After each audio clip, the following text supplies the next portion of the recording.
The city of West Berlin in 1977 was an anomaly, a geopolitical island of Western ideology floating in the gray, stagnant sea of the German Democratic Republic. It was a city of transients, spies, soldiers, artists, and refugees, all living under the constant humming tension of the four-power agreement. The Berlin Wall, the anti-faschistische Schutzwall as it was known in the East, was not just a physical barrier, it was a psychological membrane, a constant reminder of the ideological schism that defined the era. The air, particularly in the damp autumn, tasted of diesel fumes and the ubiquitous lignite coal smoke drifting over from the east. This was the world Eleanor Vance inhabited, and the one she understood, or believed she did. Eleanor was 46, an American widow. Her husband, Colonel James Vance, had been stationed with the Berlin Brigade and had passed from a sudden heart condition 5 years prior, in 1972. Most military widows returned to the United States, back to the world as the soldiers called it. But Eleanor stayed. Berlin was her home. She had found purpose not in the insulated PX and commissary life of the military compounds at Andrews or McNair Barracks, but in the city itself. She was an instructor at the America House on Hardenbergstrasse, a cultural and educational outpost of the United States Information Agency, USIA. Her job was to teach English composition and American literature to adult Berliners, a mix of university students, professionals seeking advancement, and most recently, a small but steady trickle of Republik Flüchtlinge, escapees and defectors from the East. She was a woman of precise habits, defined by a quiet intellectualism. She believed in the mission of the America House, that literature and language were bridges, a soft power more enduring than the tank divisions parked in the Grunewald. Her classroom, overlooking the bustle of the Zoologischer Garten station, was her sanctuary. She taught Twain and Hemingway, explaining the nuances of American optimism and disillusionment to people who understood the latter far better than the former. In September of 1977, a new student enrolled in her advanced evening course, Composition and Contemporary American Thought. His name, according to the registrar, was Peter Hauser. He was listed as 28 years old, a recent arrival from the GDR, having reportedly crossed the border checkpoint at Friedrichstrasse disguised as a transit worker, a story plausible enough to be unremarkable. He was, however, physically remarkable. Unlike the strained, often malnourished appearance of many newcomers from the East, Peter Hauser was tall, with a strong, athletic build. His features were broad, Slavic, and his eyes, a very pale, clear blue, held a startling intensity. He was quiet, almost deferential, but his intelligence was immediately apparent. His classmates were the usual mix. Goethe, a stern librarian from the Free University, Karl, a young, ambitious aide to a West Berlin politician, two American soldiers from the Teufelsberg listening station trying to improve their German by taking the reverse bilingual class, though they often sat in on Eleanor's advanced English for practice, and Peter. Peter distinguished himself not just by his aptitude but by his silence. He observed. He listened. His written English was already near perfect, exhibiting a formal, slightly dated grammatical structure, as if learned from textbooks rather than conversation. His accent was faint, more indeterminate European than the thick Saxon dialect typical of East Germans.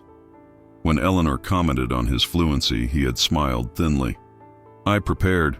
Where I was, I had much time to study the books, the theory. Now I wish to learn the practice, the texture." Eleanor, a natural educator, was drawn to the challenge. She saw in him a mind constricted by one system, eager to blossom in another. She felt a maternal, professional pride in his progress. He was the model student, the validation of her work, the living proof that the bridge she was building could indeed be crossed. The initial anomalies were subtle, easily dismissed as the eccentricities of a man adapting to a new, chaotic world.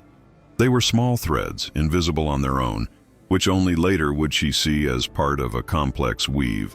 Eleanor, trained to analyze text, began to note the dissonance in Peter Hauser's personal text. His assigned essays were brilliant, analytical, detached, and deeply cynical. When the class read Joan Didion, Peter was the only one who seemed to grasp her concept of atomic fragmentation and societal malaise. He wrote, "The center does not hold because the center is an invention.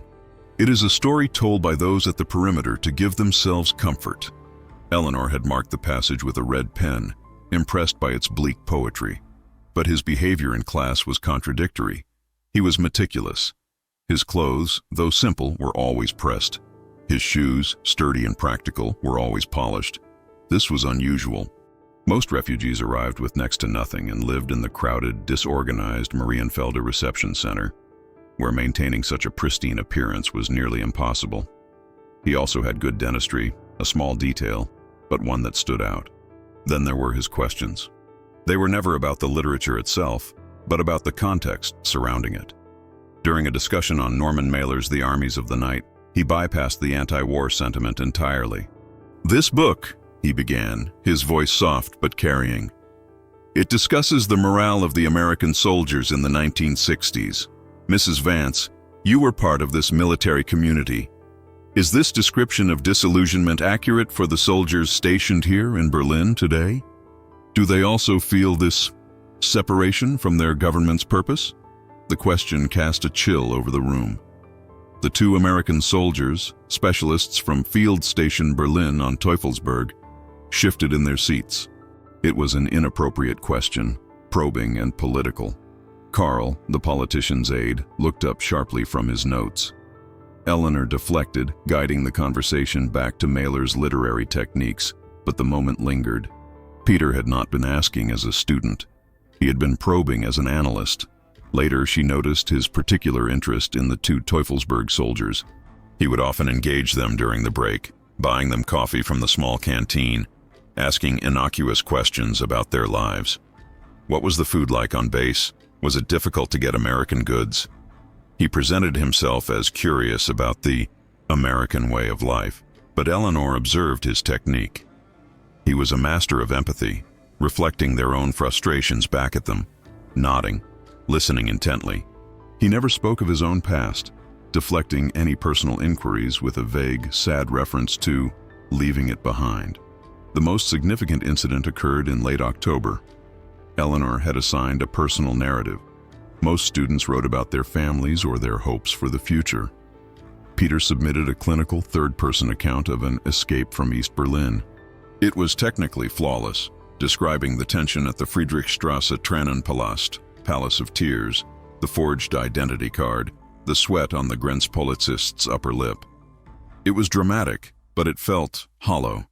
It read like a report, a meticulously constructed fiction. There was no fear in the prose, no panic, no relief. It was an exercise in narrative construction, and Eleanor, reading it in her quiet apartment in Schöneberg, felt the first cold prickle of genuine suspicion. It was too perfect. It was a story designed to be exactly what they expected to hear. The discovery, when it came, was not a cinematic explosion, but a quiet, mundane accident. It was a wet Tuesday in early November. The Berlin air had turned raw, and a persistent drizzle slicked the pavements of the Kurfürstendamm. Eleanor's class had just finished, and she was packing her worn leather briefcase, her fingers stiff from the cold room. Peter Hauser was the last to leave, as he often was. He lingered by her desk, ostensibly to ask a question about the use of the subjunctive mood. As she turned to retrieve a textbook, her briefcase, overstuffed with essays, slipped from the desk. Its contents, papers, a thermos, pens, and her wallet, spilled across the linoleum floor. "Oh, bother," she muttered, bending down. Peter was instantly at her side, kneeling to help her gather the scattered items. "Allow me, Mrs. Vance," he said. His movements were quick and precise. He gathered the papers, retrieved her wallet from where it had skidded under a chair, and respectfully repacked her bag. "Thank you, Peter. You're very kind." He smiled, that same controlled, thin smile. "It is no trouble. Good night, Mrs. Vance." He was gone, his footsteps silent in the empty hallway. Eleanor, flustered and tired, took a taxi back to her apartment. It wasn't until nearly midnight, after she had made tea and settled down to grade the remaining papers, that she realized something was wrong. Her wallet was on her desk, but sitting next to it was a small, unfamiliar object. A standard-issue Soviet passport. It was dark red, with the Cyrillic SSSR and the insignia of the hammer and sickle embossed in gold. Her blood ran cold. She stared at it, her mind refusing to process the information. It must have fallen from his pocket when he knelt, and in his haste, he had swept it into her briefcase along with her own wallet. She opened it with trembling hands. The name inside was not Peter Hauser. It was Dmitry Sergeyevich Volkov. The birth date was 1949. The photograph, however, was unmistakably him. The same pale, intense eyes, the same broad facial structure, only younger, sterner, and wearing the uniform of a Kapitan in the Soviet armed forces. But it wasn't just any uniform. She recognized the distinctive blue piping and insignia from military briefings her husband used to attend. It was the uniform of the Komitet Gosudarstvenoi Bezopasnosti, the KGB. She felt dizzy, the room tilting slightly. Peter Hauser, the refugee, the eager student, was a Soviet intelligence officer. She flipped through the passport. It was filled with exit and entry stamps from Vienna, Helsinki, and East Berlin. It was an active, official passport. But the real shock, the one that made her drop the small booklet onto her desk as if it were burning, was tucked inside the back cover. It was a small folded piece of paper. Not a note, but a photograph, smaller than a stamp, a classic buttonhole surveillance photo. It was grainy, taken from a distance, but the subjects were clear. There were two men standing on a bridge deep in conversation. One was Dmitry Volkov, alias Peter Hauser. The other man, she knew him. She had seen him just last month, laughing and holding a cocktail glass at a USIA cultural mixer. He was Frank Reynolds, a mid-level cultural affairs officer from the American consulate. The implications crashed down on her. Her student was not just a KGB agent, he was a handler, and he was running an asset, an American diplomat. The questions he had asked, his interest in Teufelsberg, his perfect cover as a refugee, it was all part of an operation. And she, Eleanor Vance, a civilian schoolteacher, was now holding the evidence of it in her hand. The night passed in a fugue of sleepless paranoia.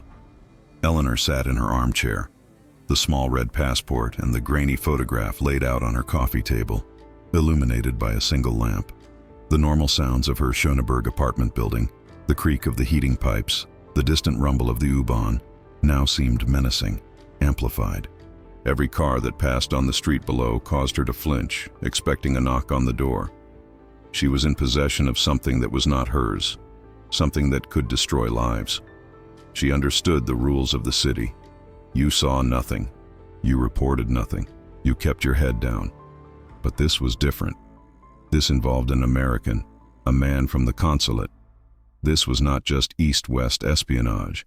It was treason. By morning, she had resolved on a course of non-action. She would do nothing.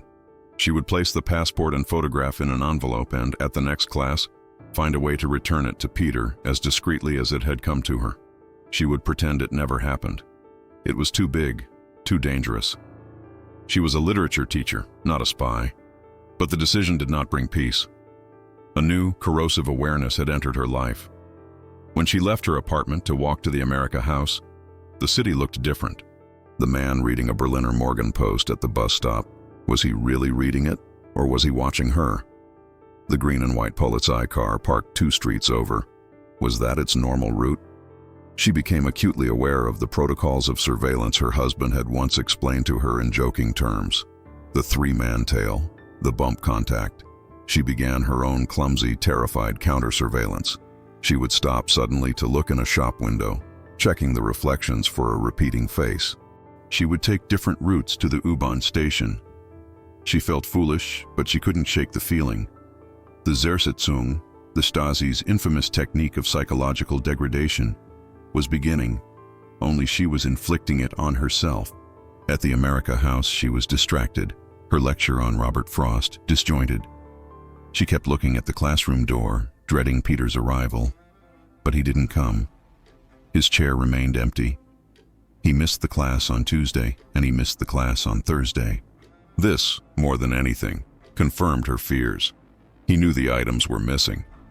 He had likely searched his own apartment, retraced his steps, and concluded that the only place he could have lost them was in her classroom. He was a professional. A professional would not simply panic. He would assess the threat. He would identify her as the variable. His absence was not a sign of fear. It was a sign of calculation. He was waiting to see what she would do. The paranoia solidified into a cold certainty. She was now a player in a game she did not understand. Her apartment no longer felt safe. She began to hear faint clicks on her telephone line, a subtle static that wasn't there before. Was it her imagination, or was her line being monitored? She stopped calling her friends. She stopped writing letters home.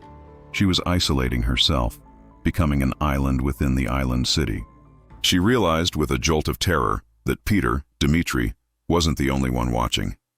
If he was running an American agent, Frank Reynolds, then Reynolds' own side, American counterintelligence, might also be watching him.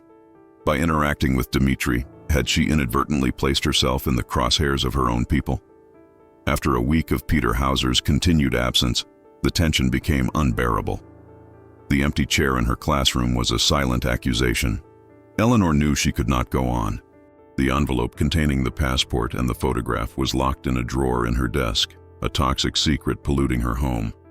She could not go to the American authorities, not yet. The image of Frank Reynolds, the smiling diplomat, complicated everything. If she turned in the evidence, she wouldn't just be exposing a KGB agent, she would be destroying an American. What if she was wrong? What if there was an innocent explanation? She needed to see him. She needed to return the items. She knew from his registration forms the address he had listed, an apartment building in the working-class district of Kreuzberg, near the wall. It was a bleak, soot-stained building, primarily housing Turkish Gastarbeiter and students. On a cold Saturday afternoon, she went there. Her heart hammered against her ribs as she climbed the concrete stairwell, which smelled of stale cabbage and damp. She knocked on his door, number 4B. There was a long silence. She knocked again, louder. "Peter? It's Eleanor Vance, from the America House." The door opened, but only a few inches, held by a chain. He stood in the shadows of the apartment. He did not look surprised to see her. He looked weary. "Mrs. Vance," he said. His voice was flat, devoid of the eager student's warmth. "Peter, Dmitri, I have something that belongs to you." She spoke in a low voice, conscious of the thin walls. "You dropped it in the classroom." He was silent for a moment. The chain rattled as he unfastened it. The door swung open. "Enter." The apartment was sparse, almost monastic. A bed, a table, a chair, and books. Not literature, but technical manuals, maps of the city, and radio engineering texts. The refugee cover was gone. This was an operational safe house. He gestured to the single chair. She remained standing. "You have been absent," she said, her voice trembling slightly. "I have been occupied," he replied. He stood by the window, his back to the gray light, making his face difficult to read. I found this." She took the envelope from her coat pocket and held it out. He did not take it. He simply looked at her. "You opened it." It was not a question. "Yes." "And you saw the photograph?" "Yes, Mr. Reynolds, from the consulate." Dmitri Volkov sighed, a sound of profound exhaustion. He turned from the window. The mask of Peter Hauser was entirely gone. In its place was a man who looked older than his years, his pale eyes cold and analytical. "Eleanor," he said, using her first name for the first time. "You are a good woman. You believe in books. You believe that ideas can change people. It is a charming quality." "Who are you?" she asked, though she already knew. "I am a soldier, just like your husband was. We serve different masters, but the work is the same. We maintain the balance." By corrupting our diplomats? By lying?" He gave a small, humorless laugh. "Corruption? Lying? These are words for your classroom. In this city, we call it operations. We call it statecraft. Frank Reynolds is not corrupted. He simply came to believe that one side having all the information is more dangerous than a balanced exchange." "What are you going to do?" she asked, her voice small.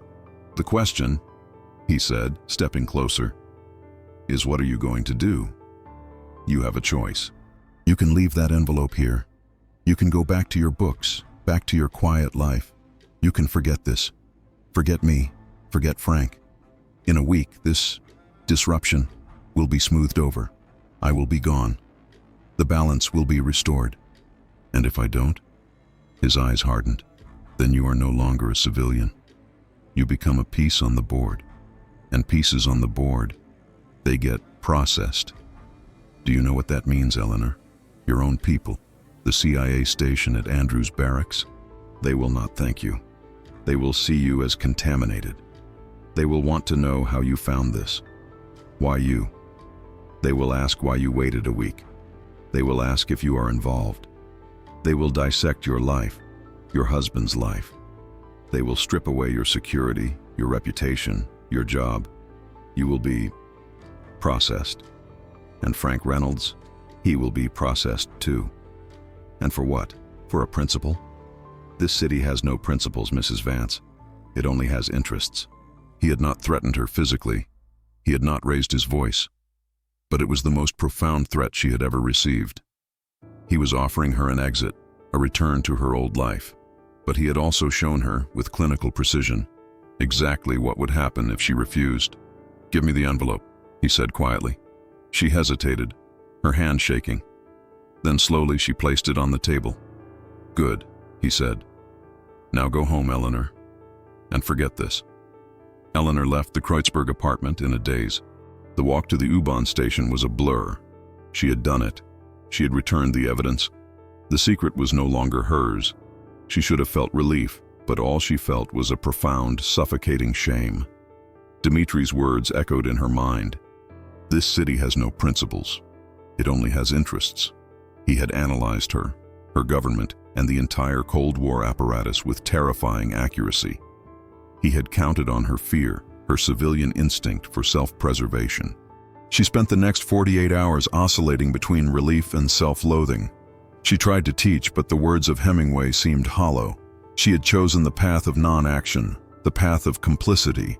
She had seen treason, and she had walked away, precisely as the KGB officer had predicted she would. The breaking point came on Wednesday. She was walking past the America House library when she saw Frank Reynolds, the man from the photograph. He was there for a cultural exchange meeting, smiling, shaking hands, the picture of American charm. He looked relaxed, confident, untouched. And in that moment, Eleanor's fear was eclipsed by a cold, sharp anger. Dmitri was wrong. This was not about balance. It was about a breach. She turned around, walked out of the America House, and hailed a taxi. "Andrews Barracks, Dahlem," she told the driver. The U.S. Army compound was a small slice of America set behind high fences. She, as a DoD-affiliated civilian, had access. But she did not go to her usual contacts. She asked the military police at the gate for the duty officer, CI, counterintelligence. She was escorted to a nondescript building and left in a sterile waiting room with gray walls and a single uninspiring print of the Washington Monument. After an hour, a man entered. He was in civilian clothes, a rumpled suit and a striped tie. He looked more like a history professor than a spook. He did not introduce himself. He simply sat down and said, "You have something for us." Eleanor began to talk. She told him everything, her voice low and steady. She told him about Peter Hauser, the inconsistencies, the dropped briefcase, the Soviet passport, the photo. And most importantly, she told him about the confrontation in Kreutzberg and Dmitri's words about Frank Reynolds. The man listened without interruption. His expression did not change. When she finished, he was silent for a full minute. Then he leaned forward. "Mrs. Vance, you returned the passport and the photograph to the Soviet officer?" "Yes." "You confronted the subject. You then warned him by returning the materials, and you waited almost 2 weeks to report this." "I was afraid," she whispered. "Of course," he said, his voice devoid of sympathy. "And this officer, Dmitri, he is now gone, and the evidence is gone. All we have is your story." A story about a senior diplomat. A chill went through her. "You don't believe me."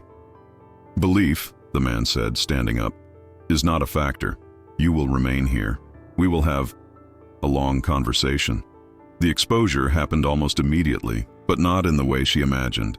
Dmitri Volkov, as he predicted, was gone. His apartment in Kreuzberg was empty, scrubbed clean. He had vanished back into the east, his mission presumably scrubbed or transferred. The arrest was quiet, bureaucratic, and devastating. 2 days later, Frank Reynolds was recalled from Berlin, sent back to Washington, D.C. for urgent consultations. It was a standard euphemism. His diplomatic career was over. There was no public trial, no scandal in the Berliner Zeitung, just a quiet administrative removal. He became, in the parlance of the intelligence community, a non-person. But the primary subject of the exposure was Eleanor herself. She had not been thanked. She had not been praised as a patriot. As Dmitri had warned, she was contaminated. She had, however, inadvertently tipped off a KGB handler, allowing him to escape. And she had sat on evidence of treason for nearly 2 weeks. The counterintelligence apparatus, which thrives on control, now viewed her as an unreliable, compromised element. The investigation had only just begun. Eleanor was not arrested, not in the formal sense. She was sequestered. She was moved from her apartment to a safe house apartment in the quiet, leafy Zehlendorf district, not far from the CIA station. It was comfortable, but it was a prison. There was a minder, a quiet woman from the typing pool who was clearly assigned to watch her.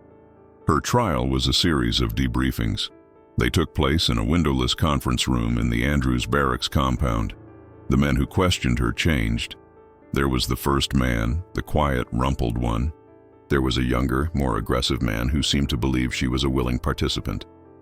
And there was a psychologist who asked her questions about her late husband, her feelings of loneliness, and her susceptibility to charismatic figures. "Mrs. Vance, let's go over the timeline again," the aggressive one, Harkness, would say, day after day. "You found the passport on November 7th. You confronted the subject on November 13th. You reported to us on November 15th. What were you doing in that gap, Mrs. Vance? I told you, I was afraid. I didn't know what to do." "Did you meet with Mr. Reynolds during that time?" "No, I barely knew the man." "Did Dmitri offer you money?" "No, he offered me nothing. He just told me what would happen. And what he predicted is exactly what you did. You hesitated. You compromised the investigation. You allowed a hostile agent to escape. Why should we believe anything you say?" They put her through a polygraph examination. The straps on her arm, the sensors on her fingers, felt profoundly violating. The examiner asked her flat, repetitive questions. "Is your name Eleanor Vance? Have you ever knowingly accepted classified information? Did you conspire with Dmitry Volkov? Did you deliberately withhold information from a U.S. government official?" She passed, but it didn't seem to matter. The processing was the point. They were not seeking truth. They were seeking control. They were disassembling her reality, her confidence, her identity. They cross-referenced her story with their own files. They discovered that Peter Hauser was a ghost, a legend created by the KGB's Department S illegals. They confirmed that Frank Reynolds had access to sensitive NATO deployment schedules. Her accidental discovery had, in fact, uncovered a major breach. But this validation brought her no comfort. In their eyes, she was the civilian who had blundered into an operation, scattering the pieces. She was the one who had spoken to the enemy. Her loyalty was now a bureaucratic question mark. The institution was protecting itself, and she was outside its walls. The interrogation was not designed to clear her name. It was designed to build a file on her, to quantify the damage she had caused, and to ensure she could never cause more. She was no longer Eleanor Vance, teacher. She was the Vance case, a file number in a steel cabinet. Chapter 8. Aftermath. After 3 weeks in the Zehlendorf apartment, the questioning stopped. The rumpled man who had first interviewed her, whose name she learned was Casey, came to see her. His tone was not hostile, it was administrative. "Mrs. Vance, we have concluded our debriefings," he said, avoiding her eyes. "Your cooperation has been noted. So, I can go? Back to my apartment? Back to my classes?" Casey looked down at his notes. "That will not be possible. Your role as an instructor at the America House is no longer tenable. You have had direct, unauthorized contact with a hostile intelligence agent. Your legend as a civilian teacher is blown. You are compromised. Compromised? The word felt like a physical blow. I came to you. I told you the truth. And in doing so, you exposed your own exposure, Casey said, as if explaining a simple equation. You can no longer be effective here, and frankly, Berlin is no longer safe for you. Volkov's superiors know who you are. They know you talked. Should they decide you are a loose end, it would be unfortunate. The threat was implicit. She was being removed, not just for operational reasons, but for her own protection, a protection made necessary by the very people now processing her. Her departure was as quiet and administrative as Reynolds's had been. She was given 48 hours to pack one suitcase. Her apartment would be packed and shipped by a military logistics team, a team she knew would be sifting through every letter, every book, every personal effect, looking for more contamination. Her friends at the America House were told she was returning to the States for a family emergency. There were no farewell parties, no tearful goodbyes at Tempelhof Airport. She was flown from Berlin to Frankfurt on a military transport plane, and then on a commercial Pan Am flight to Washington, D.C. A new life had been arranged for her. A GS-9 administrative position at the Pentagon, in the Records Division of the Defense Intelligence Agency. It was a desk job in a windowless room, shuffling files. The personal tragedy was absolute. In the space of 1 month, she had lost her home of 15 years, her career, her community, and her sense of self. The vibrant, dangerous, meaningful life in Berlin was replaced by the sterile, beige anonymity of Arlington, Virginia. She was safe. She was also, in a profound way, erased. The great game had swept her off the board, not with a bang, but with a bureaucratic transfer order. The Cold War had not taken her life, but it had taken her world. Years passed. The gray Arlington routine became Eleanor's life. She filed the reports. She initialed the forms. She lived in a small, tidy apartment. She was quiet, efficient, and respected, though her colleagues always noted a certain reserve, a sadness they couldn't quite place. She never spoke of Berlin.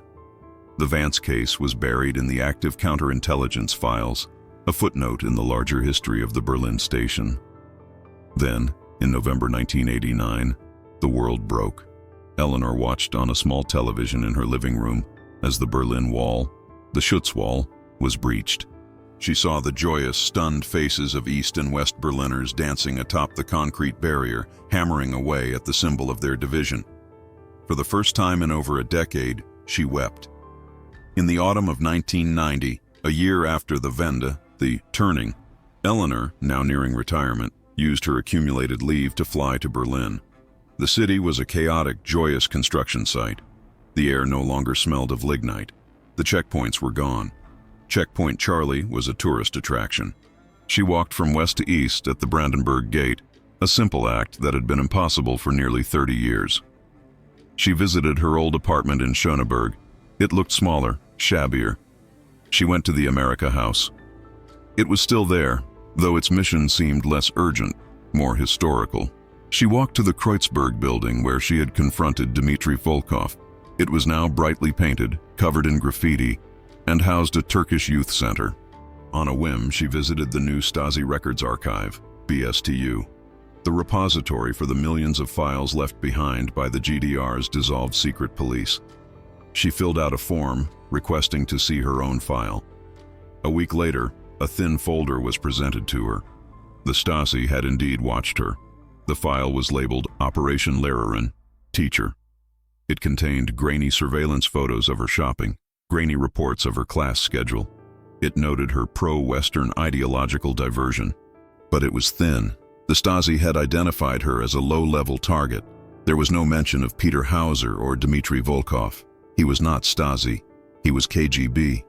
His files were not here. They were in Moscow, still locked away. She found no closure, only a sense of profound irony. The system she had feared, the GDR, had collapsed under its own weight. The system she had trusted, the US government, had exiled her to protect itself. She stood at the Potsdamer Platz, once a desolate no-man's land, now the busiest construction site in Europe. The city was healing. She realized, with a quiet finality, that she had been a casualty not of the war, but of the peace that followed, the cold, managerial peace of the intelligence services. Chapter 10. Reflection. The Vance Reynolds incident, as it came to be known within the CIA and BND, was never made public. It served for a time as an internal case study in counterintelligence schools. It was not a lesson in failure, but a lesson in collateral. Frank Reynolds was quietly imprisoned, serving 12 years in a federal facility before being released, his name expunged from diplomatic histories. Dmitry Volkov, it is assumed, returned to Moscow, likely promoted for his operational success, if not for his tradecraft. He had run a high-level asset for at least 2 years, and his escape, while forced, was clean. The case became a study in the civilian vector. Eleanor Vance represented the fundamental problem of an open society operating within a closed conflict. The America House, intended as a beacon of soft power, was also, by its very nature, a perfect operational theater for hostile intelligence services, a target-rich environment for recruitment, observation, and infiltration. Eleanor's story illustrates a core ambiguity of the Cold War. It was a conflict defined not by grand battles, but by a million quiet personal betrayals. Loyalty was a commodity, and ideology was a cover. The true conflict was managerial, a bureaucratic struggle for information and control. The enemy was not just the KGB agent in the classroom, but also the friendly counterintelligence officer in the debriefing room. Both were functionaries of systems that demanded absolute containment, and both viewed the individual, the teacher, the diplomat, the student, as a secondary concern. Eleanor Vance did the right thing, but at the wrong time, in the wrong way. She broke the unspoken rules of the city. She forced the system to act, and the system, in turn, protected itself by excising her. Her personal tragedy was the price of a minor victory in a war where no victory was final, and where the human cost was simply filed away, a data point in a long gray ideological twilight.